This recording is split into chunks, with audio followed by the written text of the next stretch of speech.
वर्षानंतर पुन्हा एकदा अतुल भाऊंकडे आलोय आपण. अतुल भाऊ, हे जे काय तुमचं पीक आहे अद्रक पीक, हे किती क्षेत्र आहे साधारणतः? ही 1.5 एकर. 1.5 एकर क्षेत्र आहे.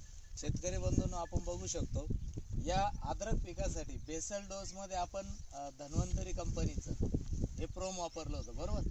किती वापरलं होतं? 3 बॅग. एकरी 3 बॅगा वापरल्या होत्या आणि त्याचा रिझल्ट आपल्याला या ठिकाणी दिसू शकतो.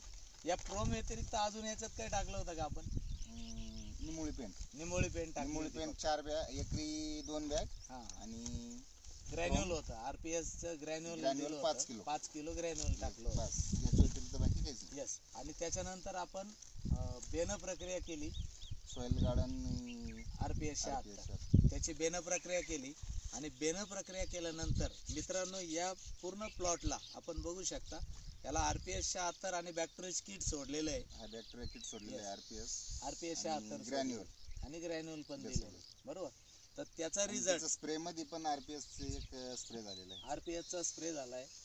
मला वाटतं मायकोरिजचा पण स्प्रे झाला असावा, एखादा क्रॉप गार्ड आणि मायकोरिजचा पण स्प्रे आपण घेतला होता.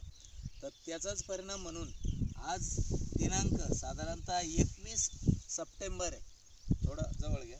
21 सप्टेंबर